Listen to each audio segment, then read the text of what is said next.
Good evening. I'm Beth Golay, and as chair of the Howard Wooden Lecture Series, I'd like to welcome you on behalf of the Friends of the Wichita Art Museum. I'd like to welcome you and thank you for attending this Howard Wooden Lecture. This is so exciting for us, the Friends of the Wichita Art Museum, to see such an enthusiastic turnout for our speaker, Dr. Marin Sullivan. I would like to give you just a little background on the lecture series. All of our Howard Wooden lectures are made possible by the members of this Friends group, which established our endowment fund.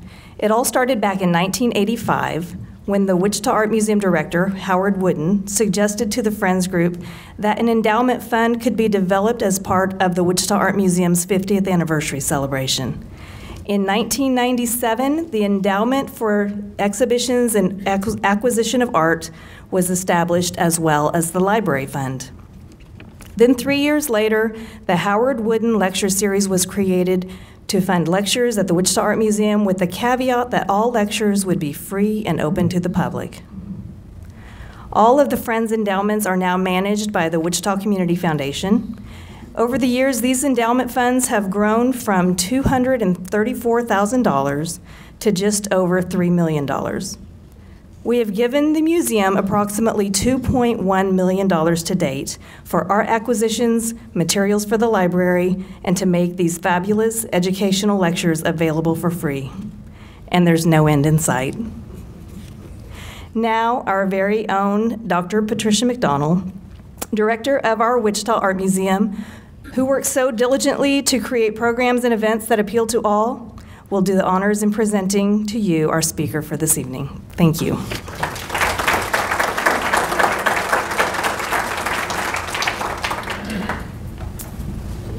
Well, I reiterate what Beth Golay just shared with all of you. Glad that you're here. Such a spectacular fall night, although not.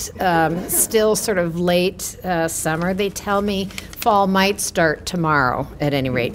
And it is the Wooden Lecture Series is a wonderful program that we do with the beloved Friends, this great volunteer group that makes so many different activities happen at the museum. Not only those activities that actually have the Friends name on them, but there's so many other things that the museum does, and there they are, you know, helping as volunteers, setting tables, sweeping floors, whatever is needed. I want to acknowledge, Beth just said some things about the Friends and their wonderful endowments that help us with numerous things really across the landscape at the Art Museum. I want to share a word or two about Howard Wooden, since they dedicated this lecture series to this wonderful museum director. He was here in Wichita and at the museum from 1975 to 1989. He was responsible for the Edward Larrabee Barnes expansion at the museum. He did strong development, deepening of the art collection. It was clearly much admired by so many different people in Wichita, and the Friends most especially, that they decided to dedicate, if they were going to do an annual lecture series, they really wanted to devote it and name it after this beloved museum director. We've had 2 wooden lectures this year. This is our second, and we've devoted them to American icons. A number of people in the room may will remember in the spring that there was a talk about Georgia O'Keeffe, and this evening about Alexander Calder. Well, there's a reason for Alexander Calder. There's a special moment that's happening in Wichita this fall. We just returned a number of weeks ago to Wichita State University, the fabulous Jean Miro mural. And both the Calder and the mural happened in roughly the mid to late 70s. 2 really spectacular commissions. We, all of us who love and live in Wichita can pat ourselves on the back. We are a city of daring ambition that we made both of these things happen. So this is a lecture that isn't specific to this, to the Calder mobile that we have in the lobby of this building. really, instead, as we thought about this, we want to know why, or what the different phenomenon were in the art world that would have inspired a work like this, and a work like this at this moment. So it's looking at what generated both this type of art and this scale of art, and in such a public, really corporate space, because this is a bank building, as the building opened in 1975. So as we cast our eye across the possibilities of people who could come to Wichita to give this talk, we landed on Marin Sullivan to share her wisdom about large-scale public art, and specifically this work. Marin is the assistant professor of art history at Keene State College in New Hampshire. She has a PhD from the University of Michigan. She has a master's from SMU in Dallas. She has an undergraduate degree from the University of Florida. And along her path, her professional path, she's had curatorial roles in such places as the Natcher Sculpture Center. Actually, she was telling us earlier today that's really where she cut her teeth after college. The Dallas Museum of Art, the Art Institute of Chicago, and any number of other places. Sculpture has been a strong focus for her across her professional career. She's written and lectured on Richard Serra, Henry Moore, Joseph Beuys, and a good number of Italian artists. I think we might hear about one or two of them yet this evening. She's working on already her third book on large-scale sculpture in public urban places, so that made her a natural for the talk this evening.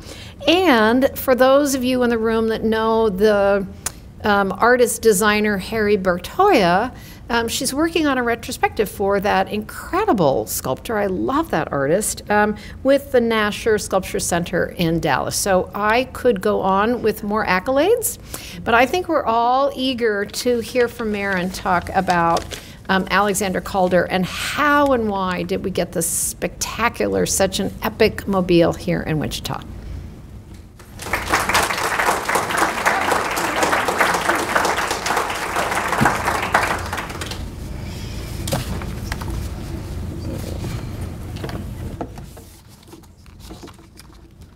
Can everybody hear me okay? Good. I'm old, so glasses. Most sincere thanks to Patricia and to the Friends of the Wichita Art Museum for inviting me to speak here this evening. I'm quite honored to be giving the Howard E. Wooden Lecture, and equally thrilled to have the opportunity to speak tonight on Alexander Calder and his large-scale sculpture projects, including the fantastic mobile you have here in Wichita. And I'm not just saying that to butter you up. I genuinely believe it to be a real achievement. I am an art historian who specializes in the history of modern and contemporary sculpture. And I'm currently working on a book project that examines the relationship between sculpture and architecture in the United States during the immediate post-war period. Because of this project, I spend a lot of time in a lot of places, from New York to Warren, Michigan, to Houston, and everywhere in between, attempting to gain access to corporate offices and semi-private buildings, loitering in plazas and lobbies. Thank you. Loitering in plazas and lobbies with a camera and notebook, carefully examining what I believe to be some of the most impressive realizations of large-scale modern sculpture produced in the 20th century. And you can see me here loitering in the lobby of what used to be the Pan Am building in New York. Now, you can perhaps imagine that I'm often greeted with suspicious looks and questions from security staff, and an equal amount of bewilderment from other people inhabiting or moving through these spaces. What I am most struck by, however, during these site visits is the general indifference, if not outright negligence, accorded to these works. Though admittedly my evidence is anecdotal, more often than not I encounter sculpture after sculpture covered in dust and grime, faded paint and patinas, with broken and missing pieces, and I should say yours is not one of those. What I want to speak to this evening, and what I perhaps find more disconcerting, is the way these monumental sculptures are often all too diminished in the public imaginary. the way that objects intended to engage, transform, or enliven space often seem to be rendered inert and insignificant, all too easily dismissed as mere decoration or ignored as innocuous architectural addendums. It should go without saying that I do not see these sculptures in this way, but I understand that this is an all too common view, if indeed people even have a view or have given any consideration to the topic at all. During the post-war period, roughly between 1945 and 1975, civic and corporate art commissions, including large-scale sculpture made for offices, banks, civic institutions, and company headquarters, were not met with the same amount of cynicism or disregard they so often receive today, but rather produced some of the most successful collaborations between artists and architects in centuries. These types of public or semi-public projects allowed practitioners to collectively re-envision the world at a moment that, especially in the American context, seemed to burst with endless possibilities, wrought by economic prosperity, scientific discovery, and technological innovation, shaping the modern post-atomic world. Leading architects of the period repeatedly turned to a small group of sculptors, including Harry Bertoia, Alexander Calder, Richard Lippold, and Isamu Noguchi, to collaborate on their projects. Calder's late career monumental works serve as a particularly useful case study in order to examine why such apathy or indifference may exist. And if I'm successful in my argument, why we all should resist such a view of large-scale public or semi-public sculpture. We often think of Alexander Sandy Calder, as he was known by his friends, as a quintessentially American artist. Born in Pennsylvania in 1898, Calder's life and career spanned most of what would become called the American century. As Calder's friend and noted curator James Johnson Sweeney stated, Calder was not just an American, but also a, quote, child of his own time. His vernacular is the vernacular of his age in America, an age in which the frontiers of science, engineering, and mechanics have dominated the popular imagination, and in the same way that the national frontier dominated in a century ago, end quote. By the 1950s, Calder had firmly established his reputation as one of the preeminent, innovative, modern sculptors of the 20th century.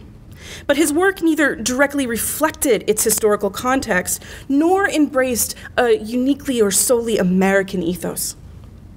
While expressing disgust over the traumas of the modern world, Calder remained suspicious that tragedies like Pearl Harbor, the atomic bomb, or war in general could adequately be translated into a physical art object. As he stated, quote, "I want to make things that are fun to look at, that have no propaganda value whatsoever," end quote. His Cirque Calder, or Calder's Circus, early wire sculptures, and constellations emphasized the possibilities of both form and fun. But they also show the tremendous impact of European modernism on his career. Calder may have been and thought of himself as an American, but he spent much of his life in France and became an entrenched member of the Parisian avant-garde. As Calder himself remarked, quote, "My first abstract things grew out of meeting Mondrian, Leger, Miro," end quote. He moved to Paris in 1926, befriended Jean Miro in 1928, visited Piet Mondrian's studio in 1930, and joined Abstraction Creation, a group of modern abstract artists whose founding members included Mondrian, Jean Arp, and Anton Pesner in 1931. Miro in particular, and they see him sea bathing together with their families, Miro in particular would become an important colleague and lifelong friend. And what you're seeing on the top is actually an exhibition that happened fairly recently in Switzerland and was initiated by the Phillips Collection in DC that really tried to bring together the connection between the formal qualities of these two artists' work. And of course, you have a wonderful, again, as Patricia mentioned, couplet of works here in Wichita by both artists. Throughout the 1930s, Calder would show alongside these artists in countless group exhibitions, and his interest in kinetic sculpture, a simple reduced color palette relying heavily on the use of primary colors, and the expressive possibilities of biomorphic forms, or those found in nature, shares much with the work of his European contemporaries. In Paris, Calder was free and encouraged to experiment, and his years there enabled him to fully flesh out the formal and conceptual parameters of his practice. As Calder stated, quote, "The underlying sense of form in my work has been the system of the universe. What I mean is that the idea of detached bodies floating in space of different sizes and densities, perhaps of different colors and temperatures, and surrounded and interlarded with wisps of gaseous condition, and some at rest, while others move in peculiar manners, seem to me the source of ideal form," end quote. Nowhere is this universe making and Calder's floating bodies more evident than in his mobiles, the suspended moving sculptures that arguably defined the sculptor's career. Calder made thousands of mobiles over the course of his career, and it is hard to date the very first one, especially since he never exclusively worked with this form, instead choosing to work in many modes and many methods simultaneously. The mobiles, however, did appear with increasing regularity between 1930 and 1933. The name for these sculptures came from another of Calder's fellow avant-garde artists, Marcel Duchamp, who, while visiting the sculptor's studio in the fall of 1931, and it's this work in this slide here that Duchamp sees in Calder's studio, saw a sculptural construction with a motor and suggested the French word mobile. Calder and Duchamp shared a love for wordplay and puns, so it is perhaps not surprising that this is the term that stuck.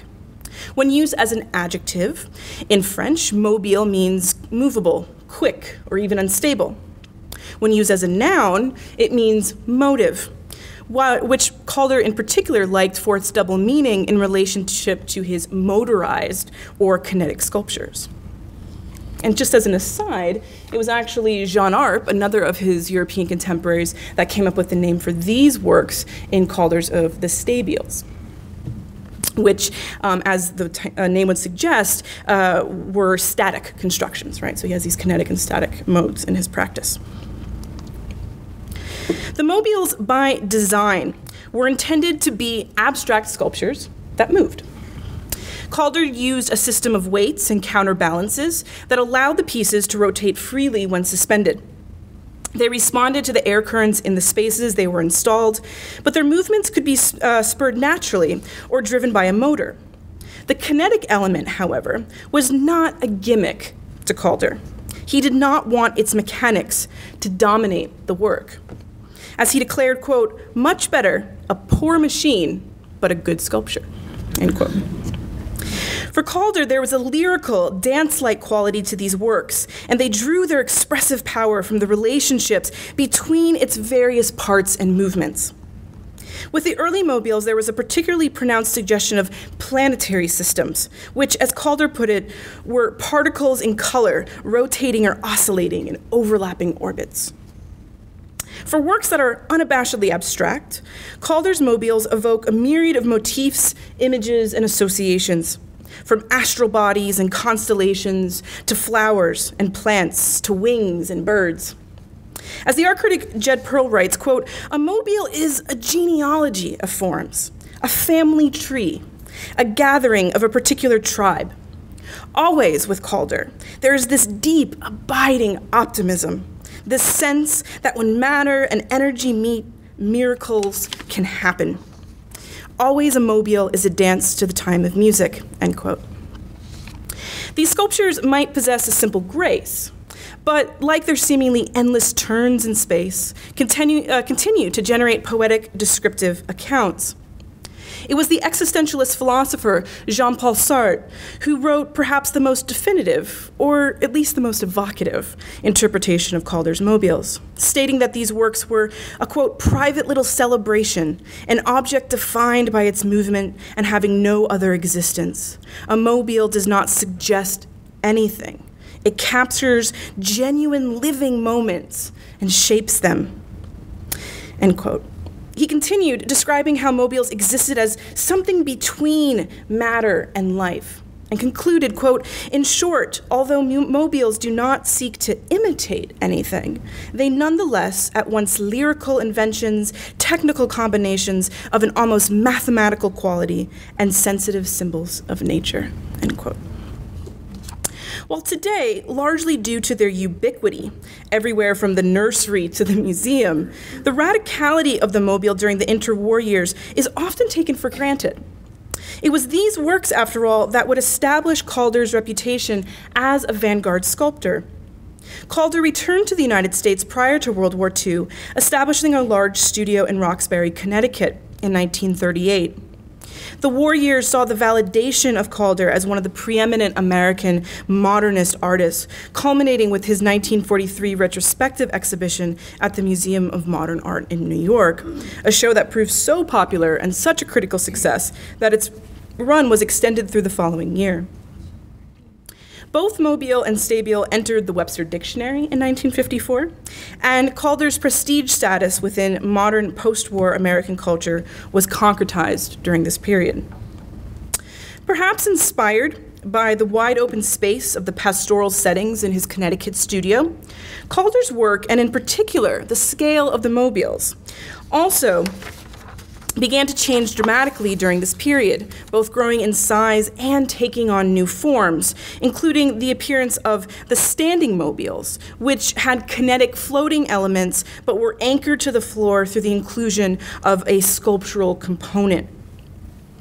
The increase in scale would only continue after the end of World War II, when Calder established a large secondary residence and studio space near Sachet in the south of France. Throughout the 1950s and 60s, Calder increasingly relied on ironworks near studio complexes on both sides of the Atlantics, Carmen Segg's Ironworks in Waterbury, Connecticut, and the Établissement Biamont near his studio in Sachet, to meet the demand of the numerous public commissions he was receiving.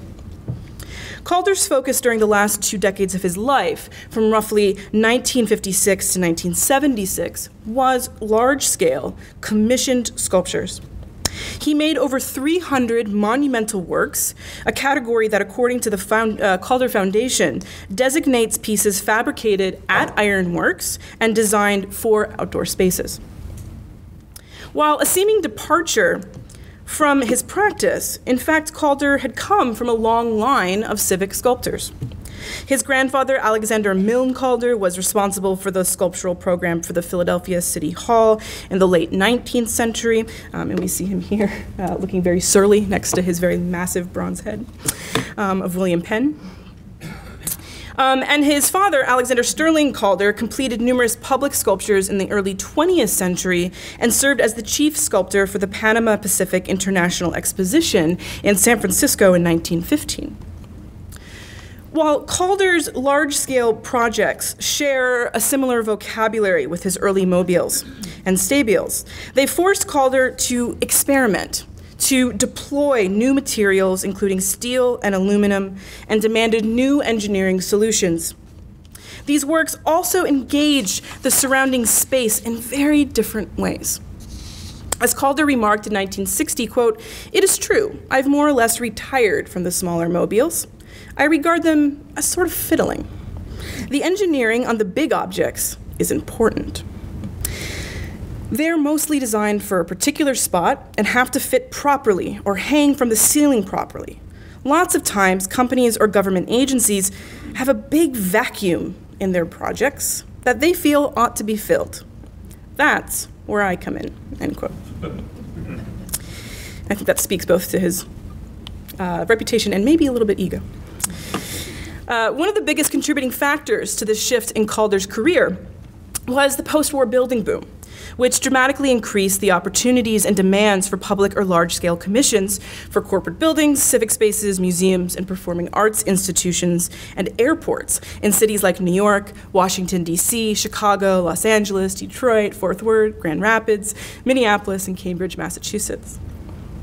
Such architectural and artistic activity was not limited to the United States, however, and during the post-war period, Calder completed commissions in Canada, Mexico, India, Israel, and numerous locations throughout Europe and South America.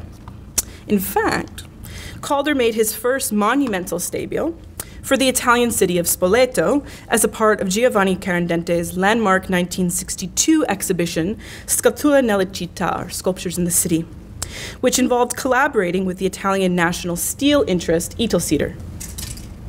The resultant work, Tio di Lapio, named by the artist on a whim after a local Umbrian duke, stood over 65 feet tall and 45 feet across, installed across from the train station in the Piazza Giovanni Bovani as a kind of modern gateway to the medieval town above. Calder created the sculpture with this location in mind, as well as Carandente's specific request that the work be tall enough to allow vehicles to pass underneath its arches and wide enough to cover the busy intersection. Tio di Lapio came to Spoleto from the Italsider de Savona Center, just west of Genoa. But Calder did not personally fabricate the work. He was the only sculptor out of the 10 selected by Carandente to create sculptures for the exhibition, not actively involved or even present in Italy for its fabrication. Declaring that the workers at the Savona Center knew better, Calder instead used photographs sent by Carandente of the site to design Tio di Lapio, and then sent drawings, a maquette, and some pretty vague instructions. Made from 11 millimeter thick steel, normally used to build the hulls of ships, Italsider's technicians cut the various plates before transporting them to the Spoleto piazza, where they used two massive cranes to weld the pieces together on site. Calder, however, did end up traveling to Italy after significant problems arose during the work's installation. And I love this photograph, because it's literally like right when he got off the train. And he's looking at the piazza of this sculpture, which was so unstable, it was kind of like buckling in the wind. So that's the face, I think. What did I create? As the workers from Savona were welding the pieces during the installation, they realized that the structure would not withstand Spoleto's notoriously high winds. He received a telegram from Carandente, and this is kind of the best thing I've ever seen in an archive, which read simply, "Come quick, danger." After successfully trying to get Carandente on the telephone, Calder instead decided just to depart for Italy after sending a return telegram that read, "Love danger, coming quickly."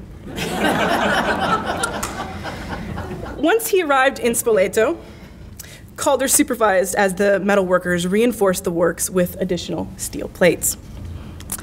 Once installed, Tio di Lapio served as both the figurative and literal gateway to the city, welcoming visitors to Sculture nella città. The work almost immediately became the symbol of Spoleto. Following the exhibition, Calder gifted the work to the city, where it has remained ever since. Its outline still appears on the city's municipal bus tickets, which this is from 2005, so fairly recently. It's still on the bus ticket. It's still in the plaza with slightly more modern cars underneath it. Calder's international reputation contributed to the heightened status of the work, but I would argue its placement and relation to its site was equally, if not more, responsible for the widespread popularity and acclaim of the work. Tio di Lapio is notable not only for it being the first monumental stabile, but also because it was not created in conjunction with an architectural structure or an urban renewal project, but an exhibition, something that he would only do a handful of other times, including his contribution 3 Dis, or 3 Dis, or it's also known as an alternative title as L'Homme, or Man, for the 1967 World's Fair in Montreal, a work that also marked the first time Calder used 1/4-inch steel, which allowed him to create much larger sculptures without the use of additional braces. The majority of his large-scale commissions came from corporate or civic patrons and was spurred not only by the post-war building boom, but the enactment of public policy focused on the increased livability of cities. The Art and Architecture Program of the U.S. General Services Administration, or GSA, the Works of Art in Public Places Program of the National Endowment of the Arts, and the Model City Act, which was a part of President Lyndon Johnson's Great Society program, were all established in the mid-1960s. Chicago, Philadelphia, and New York also implemented their own local initiatives, including the latter's so-called Plaza Act of 1961, which required all public plazas to have a piece of work in it. These programs sought to revitalize or renew urban areas during the post-war period, especially those that had suffered from a mass exodus to the suburbs. With an increase of interest from both private, corporate patrons, and civic public entities, the 1960s saw a massive revival of large-scale sculpture commissions. A relatively small number of modern sculptors, including the already world-famous sculptors like Calder, Henry Moore, and Pablo Picasso, as well as individuals like Harry Bertoia and Richard Lippold, who are perhaps not as well known today, were consistently selected for these projects. While each possessed a distinct style and approach, the unifying characteristic of their work was an abstract aesthetic, which, as many have remarked, humanized, or at least positively contrasted with the surrounding architecture. Especially in the case of Calder, his arching, biomorphic abstract constructions were sufficiently modern while also complementing the hard-edged constancy of modern buildings. As the art historian Joan states, Calder's, quote, biomorphic imagery and dynamic forms added life to the geometric severity of the surrounding architecture. Two aspects of modernism successfully coexist in these projects: rational, elegant architectural design and randomly placed elements filled with expression and verve, end quote. Additionally, while many of his large-scale sculptures would be painted black, he also drew upon his early interest in monochromatic primary colors to create a visual impact, often selecting a vibrant red to provide further contrast to the imposing black and dark brown architectural exteriors of modernist buildings. The consistency and uniformity of the type of sculpture created or installed in conjunction with architectural projects during the post-war period often led to, shall we say, confusion at the time from the general public, who were largely unfamiliar with abstract modern art. Additionally, these works have elicited derision from critics and scholars who only see aesthetically conservative selections of establishment modern art. Thus, there is a paradox with large-scale public sculptures and corporate commissions like Calder's. On the one hand, many of these sculptures successfully realized their intended purpose, contributing to the revitalization of urban areas, with many, like Teodolapio, becoming representative or symbols of the civic or local entity they were commissioned for.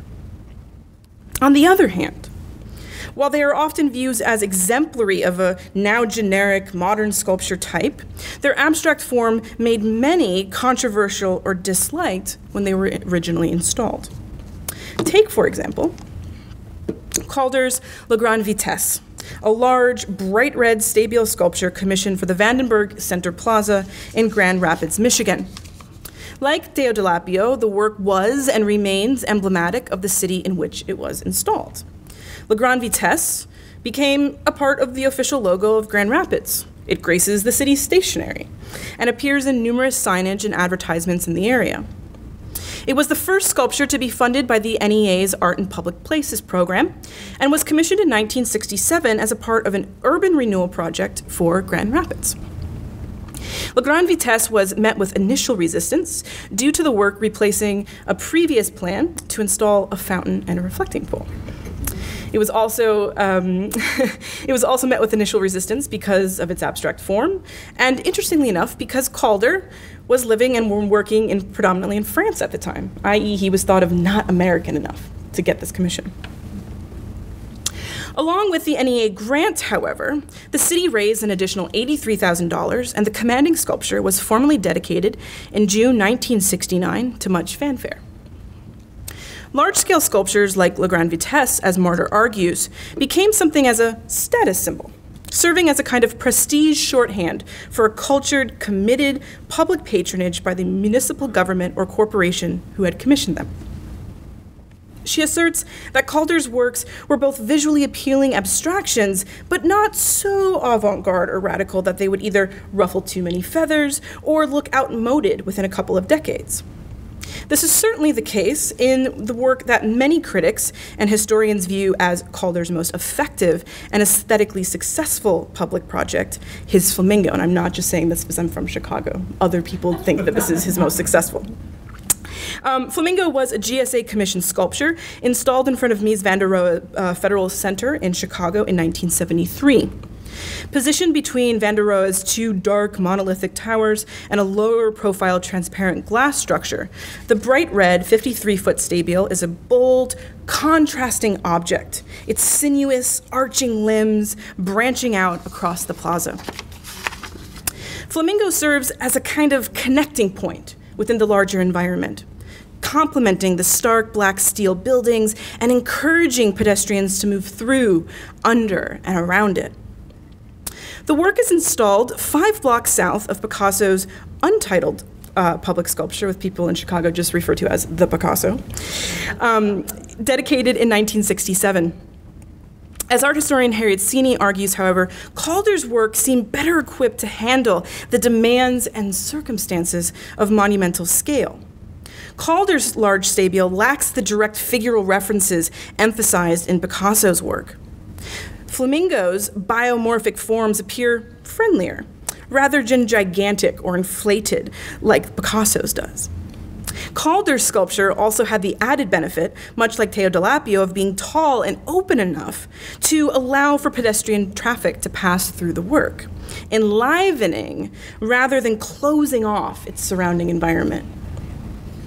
In the years since their installation, the standard art historical narrative that has emerged around Calder's public commissions has largely been one of disdain or outright dismissal, with complaints lodged at Calder's hands-off approach to the work's fabrication, as well as what another American sculptor, Richard Serra, has famously referred to as plop sculpture, a term coined by the architect James Wines, who also is responsible for the phrase, excuse my language, turds on the plaza, referred to non-site-specific, preconceived, scaled-up architectural versions of work normally found in museums or galleries that artists like Calder simply adapted and plopped down, right? That's the critique against these works.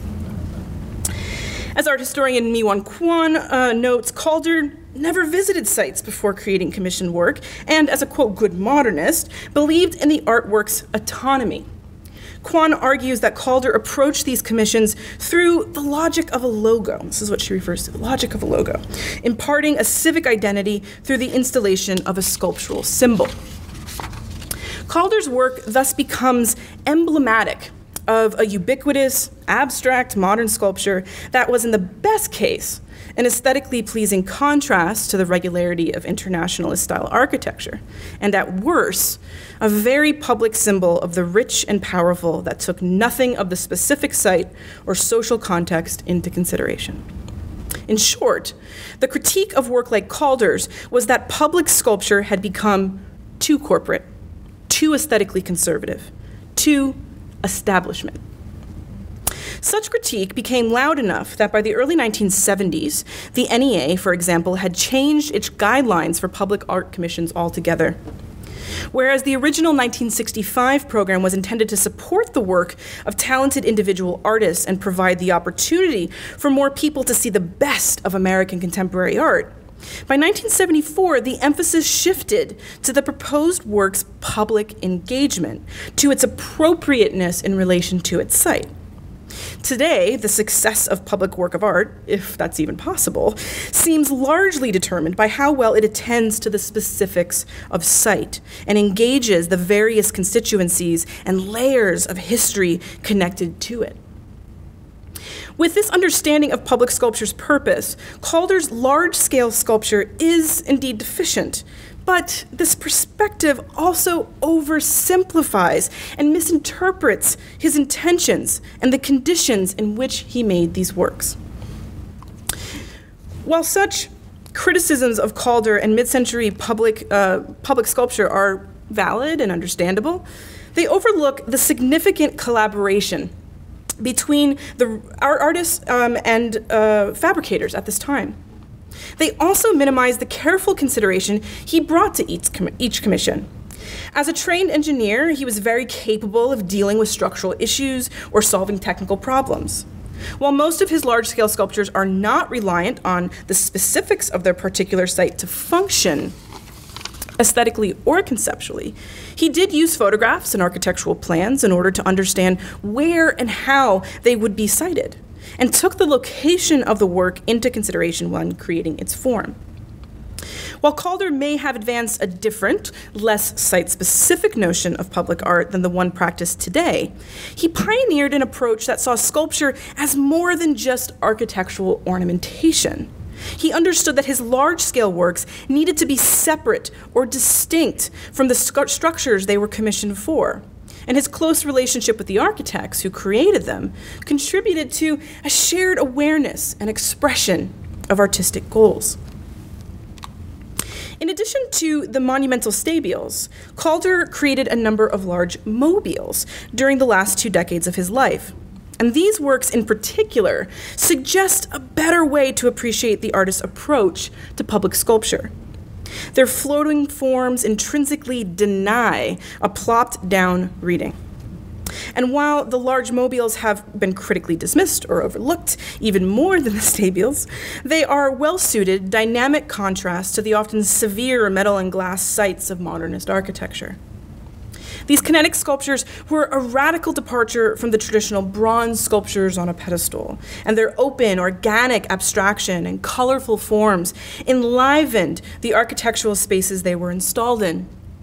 As Calder stated, quote, "People think monuments should come out of the ground, never out of the ceiling, but mobiles can be monumental too," end quote. The large mobiles thus advanced a new idea of what could constitute public sculpture. Unlike some of the more lumbering examples of large-scale sculpture during the post-war period, Calder's mobiles had the advantage of not impeding pedestrian traffic or access and activating what normally might be dead space, the upper areas of an atrium, for example. The large mobiles might not have been inextricably site-specific, like Serra's 1981 tilted arc, for example. But they did have the advantage of simultaneously providing a strong sculptural focal point and still enabling users of that space to flow freely through it. Calder did not shy away from the engineering or aesthetic challenges inherent in creating mobiles of such a monumental scale, and in fact is responsible for the 5 largest mobiles in the world. They're all Calder's.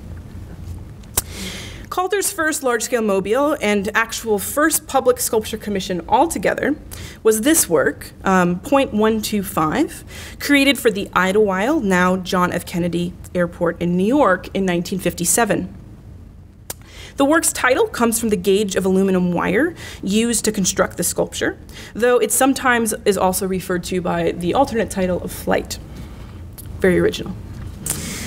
The work was commissioned by the architectural firm of Skidmore, Owings and Merrill, or SOAM, and who would ask for artistic contribution from or collaborate with Calder on 10 of their buildings between 1948 and 1975, of course, including this one.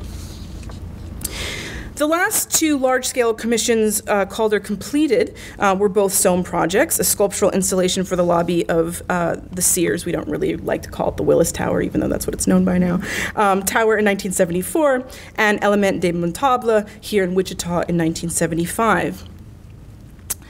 .125 was installed hanging from the ceiling in the center of the main atrium of the International Arrivals Building, meaning the piece was a very public symbol of welcome for the millions of passengers who pass through the structure each year. The mobile, especially given its location, unavoidably evokes flight. Its live wingspan stretching 45 feet, both mimicking the curvature of the arching concrete ceiling, and with its diagonal, crisscrossing arms, providing a visual contrast to the glass curtain wall and surrounding rectilinear architecture. When Calder installed the work in 1957, it was given space to breathe. And with its pops of color and irregularly shaped plates, provided a dominant focal point within that building. The work's activation of sight is made even more evident when compared with the current installation of the mobile. And that's what you're seeing on the right. So 57, 2000, or 2001. In the mid-1990s, SOAM was tapped for a massive revitalization effort to modernize what had become an outdated and cramped airport facility. Completed in 2001, the project involved the construction of a massive steel and glass span structure, which required the temporary removal of the structure, or sculpture. Credit should perhaps be given to SOAM for making sure that 1.25 was reinstalled at all, but its current placement in between banks of ticketing counters demonstrates how, even if not originally site-specific, the mobile was site-determined. Its grace not only came from its autonomous modern form, but also its engagement with the environment, something that the new installation compresses and I think compromises. By default, their placement in public or semi-public settings, Calder's large-scale mobiles reach beyond their physical dimensions, implicating and altering the sites for which they were commissioned. I would suggest it is how well they accomplish this extension, how well they work or do not work in conversation with the architecture that determines their ultimate success. Calder's largest mobile, Wight Cascade, which we're looking at here, clocking in at 100 feet from top to bottom and 60 feet across at its widest point, illustrates this fact, or this opinion, I should say. Calder created the mobile for the East Court of the Federal Reserve Bank building in Philadelphia in conjunction with that city's redevelopment authority's Percent for Art program. And it was dedicated in October 1976, just a few weeks before the artist's death.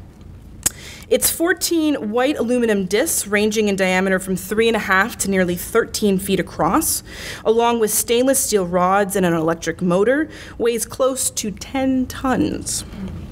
And spins, almost imperceptibly, due to its massive weight, clockwise in the center of a vast atrium. Extending downward from a reinforced beam spanning the length of the overhead glass ceiling, the work is visible both from the ground level of the atrium and from the offices on the ascending floors. The work is massive in both size and scale, an unavoidable object extending vertically throughout the space, and yet, in large part due to the architecture itself, the work to me feels heavy and trapped. Not helped by the choice to make the aluminum disc white, which absorb rather than contrast the muted tones of the building, the mobile is enclosed on all four sides, leaving no visual counterpoint to the work except the horizontal bands of the windows encircling the work. Further examples of what we might think of as misses, and if you like these works, there's nothing wrong with that. But further examples of these misses in regards to this relationship between sculpture and architecture can be seen in the two large mobiles, both commissioned for buildings in Washington, D.C., that Calder did not live to see the completion and installation of. The 70-foot Untitled work at the National Gallery of Art, and the 75-foot Mountain in Clouds at the Hart Senate Office Building, which I'll be getting to in just a moment. Like Wight Cascade in Philadelphia, Calder intended the National Gallery Commission to include a motor. The work instead moves slowly from air currents alone. Even though the mobile is a wider 85 foot across than the work in Philadelphia, it only weighs 920 pounds. As he had done with previous projects, Calder first studied scale models of the site, in this case I.M. Pei's East Building of the National Gallery, and drew inspiration from organic forms to develop the overall composition of the piece. The National Gallery's sculpture, however, is simpler than his earlier mobiles, relying heavily on oppositions, right? So the use of the two vertical and horizontal orientations, the use of triangular and rounded wedge forms, the predominance of black and red, rather than creating a palpable dialogue with the architectural particularities of the space. And I will note that there is one dark ultramarine blue panel, so that does give it a little bit of excitement, I guess, as it were. Mountain and Clouds is perhaps the oddest large-scale sculpture to be realized. Notable not only because it is the only monumental work to include both stable and mobile elements, but also because the artist's foundation does not even acknowledge it as an authentic Calder, but as a work after a Calder design, since he did not live to supervise its fabrication, something that further would suggest to us the importance of the artist's engagement with the site, with the realization of the work.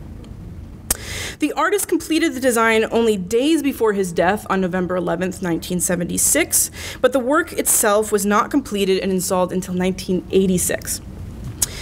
Mountain and Clouds dominates the 90-foot-tall atrium of the Hart Senate office building and is comprised of 51-foot-tall mountains that rise up from the floor and the 4 black aluminum clouds that span a total of 75 feet and weigh 4,300 pounds. The mobile components originally rotated at a very slow speed per Calder's design, but had for years been in a permanent state of stasis after a bearing broke. As of this year, 2016, the clouds were removed altogether after they were declared structurally unsafe. The future of both components of the work is uncertain, especially in regards to the mobile, which will only be refabricated and reinstalled when funding becomes available, which, as you can imagine, is probably a top priority for everybody in the Senate. Mountains and Clouds has suffered from untimely circumstances and bureaucracy.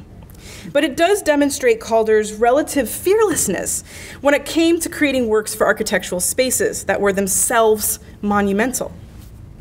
While many of the senators who use and work in the Hart building remarked that this huge thing made them, quote, dizzy and crazy, so maybe it's Calder who we have to blame for congressional deadlock, I don't know. You can see the impact that the stanchions and overall footprint of the sculpture had on how people can traverse the space, right? So everything's really kind of blocked off along the floor. They also acknowledge, to quote Connecticut Senator Richard Blumenthal, quote, it's probably, I love this quote so much, it's probably a difficult space to fill. I don't know, you could go down to the local art gallery and buy something to fit in there, end quote. While the unusualness of Mountain and Clouds remains intriguing, the senator's language is particularly, if no doubt unintentionally, telling. The work to me is unsuccessful and uncharacteristically clunky, to use a technical art historical term, because it occupies too much volume, filling the space rather than activating it. Calder's other large-scale mobiles are all installed in vast open parts of buildings, lobbies, halls, atriums. And even when that space is relatively enclosed, as with the Philadelphia Federal Reserve, for example, the mobiles serve as dynamic, physical interlocutors, enlivening space that otherwise would be inert or underutilized. One of the last works and large-scale mobiles Calder would create, the tremendous sculpture installed here in this building, Element Demontables, provides a clear illustration of the dynamic potential of the large mobile form. Rarely discussed in surveys or critical analyses of Calder's work, Element Demontables can be seen as a kind of culmination of the artist's approaches to and experiences with public sculpture. And I really do mean that. I see this work as a kind of pinnacle of what he was trying to accomplish. It combines the best aspects of previous projects, but in a manner that's still unique to the circumstances of its commission. something perhaps fitting given that its title translates to removable or dismantled parts. It's like he was picking and choosing all various parts and bringing them together. Like mountains and clouds, it commands a presence and a cavernous space. Like Wight Cascade in Philadelphia, Calder created a composition of circular discs of various scales attached to a series of connecting beams. Like the Untitled Mobile for the National Gallery, Calder utilized new materials to create work that was not dependent on a motor to rotate, but slowly responded to the variable air currents of the space. And like 0.125 at JFK Airport and so many of Calder's other large-scale projects, the work exploited the effect of unflinching, sinuous curves and bold primary colors. The work here in Wichita has much in common with Calder's previous monumental works, but its distinct differences demonstrate not only a closer attention to the specifics of site that critics of Calder would have us believe, but also suggests that a public or semi-public sculpture can be understood as successful on formal, or radical as it may sound, decorative grounds. The 47-foot mobile was and remains the focal point, and you guys all know this better than I do, of the 9-story glass atrium at the heart of the Fourth Financial Bank and Trust, now known as the Ruffin Building. The project saw Calder collaborate again with the architectural firm of Skidmore, Owings and Merrill, who had worked with the artist previously on the Grand Rapids and JFK projects and many others. Demontables certainly continued the tradition of early post-war public sculpture's ability to contrast and humanize the hard edges of its surrounding architecture. The circular disc of the mobile provide a formal contrast to both the monolithic interior concrete pillars and the rigid horizontal vertical steel beams. They evoke lollipops, tree branches, and the cycle of the sun, a chromatic correlation further emphasized when the setting sun streams in through the west-facing glass wall that encloses the atrium, casting its light on the red and yellow discs that can transform into a radiating spectrum of warm colors, and they were on full effect this morning with the sun. It was a sight to be seen. The diagonals of the beams are in dialogue with the angular, regular skylight panels and the work's graded planes, each part connected to the next, mimicking the building's various levels, the stairs to the subterranean areas below, the escalators moving people to the floors above, and the 9 stories of offices partially enclosing the space around it. The upward curve of element Demontables designated the largest, reddest circular disc, appearing as a kind of visual crescendo at the topmost point of the mobile, punctuates the enormous open space. The work is the utmost architectural ornamentation, but pushes this notion further, suggesting that in its decorative function, sculpture can draw attention to how the overall architecture works. It is not just that the Calder provides an aesthetically pleasing centerpiece, or perhaps brings a sense of joy or wonder to people who may happen to look up at it as they move through the space, but that through its very presence in that specific space, it somehow completes it. Ornamentation here is not simply the icing on the cake, as it were, but a crucial finishing touch that unites the space. You may not notice a large-scale commissioned sculpture when they are there, but when done right, their absence would fundamentally change the functionality and cohesion of that space. Calder's large-scale mobiles were not impervious to the criticisms lodged at his comparable Stabile projects from the post-war period, but suffered particularly from their connection, or lack thereof, to his earlier mobile sculptures. Mobiles like Demontables, motorized elements or not, move far less than their earlier, more diminutive counterparts. Their considerable weight and imposing size rendering the playfulness and dynamism of the kinetic sculptural form mute. Joan Martyr, for example, sums up this negative reaction to these works, writing, quote, "The large, oversized mobiles fabricated by ironworkers can only parody the graceful movements and compositional harmony of the earlier examples he constructed in the studio," end quote. The defining characteristic of Calder's late career public works is their largeness. And the increase in size certainly brings with it new parameters and issues. Whether suspended from the ceiling or rooted to the ground, Calder's monumental sculptures share the same formal DNA with each other in his earlier work.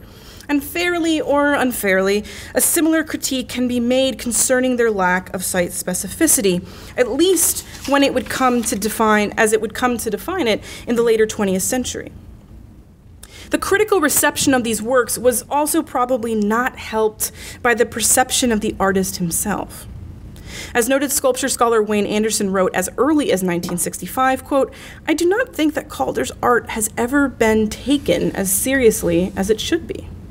He tends to be uncritical of his work.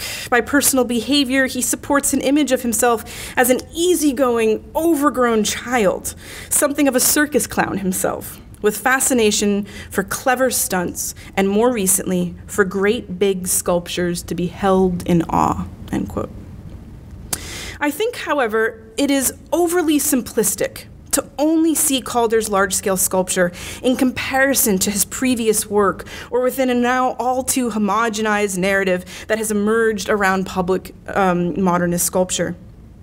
Element Demontables is not the same as the mobile Duchamp saw in Calder's studio in 1931 because it engages space and environment in a completely new way. The work is also not just a big, unwieldy, plop-down sculpture. Calder never plagiarized himself, nor simply enlarged previous or already made works.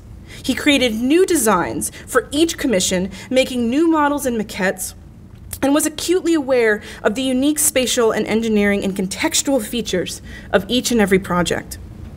He may not have made the work with his own hands, but was specific in his instruction, and it perhaps should be noted, embraced a method of industrial outsourced fabrication that would become de rigueur in contemporary art practice. Further, the large-scale works have something his earlier works do not: a commanding presence and power within everyday lived space. Great big sculptures to be held in awe. In this aspect of Calder's large mobiles and large-scale sculptures that I want to conclude with today, and that return me to the discouragement I described at the beginning of this talk. These works may not express an overt political message or engage with the very real social conditions that were occurring and continue to occur within the communities they were placed. But I find something refreshingly radical, especially today, about the seemingly simple but infinitely complex act of making something playful, of making something that changes, even for a second, how you move through and encounter the environments we occupy, and that continue to do so anew every time you see it. Sartre, again, may prove helpful here. He wrote, quote, "Valéry said of the sea that it is a perpetual recommencement.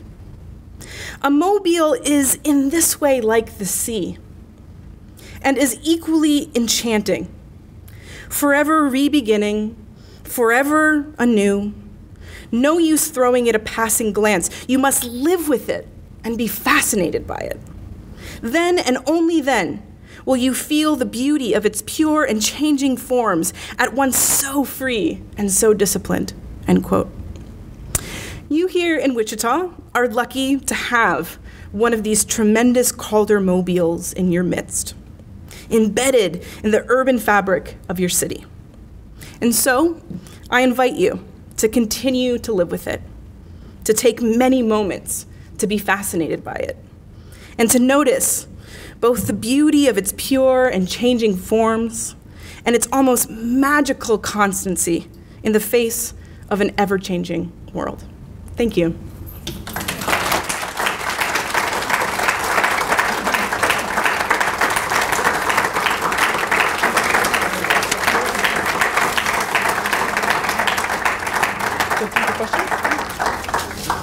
If anybody has questions, I'm more than happy to answer. Yes? Please confirm or deny. It's my understanding that Calder did not live to see the installation of this piece. He was not present for it. Okay.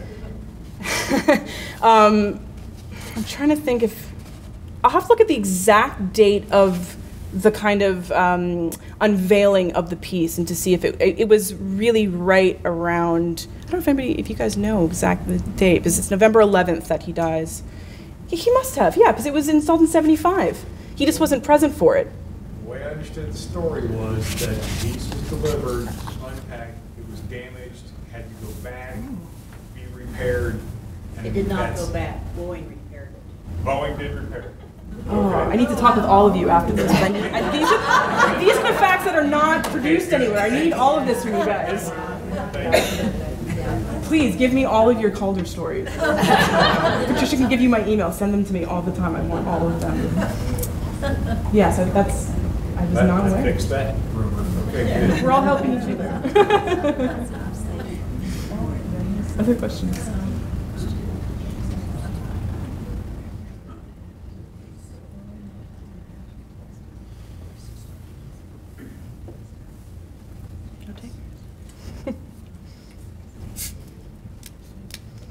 Well, I'm more than happy to take questions after in a more private capacity, if that's how you prefer.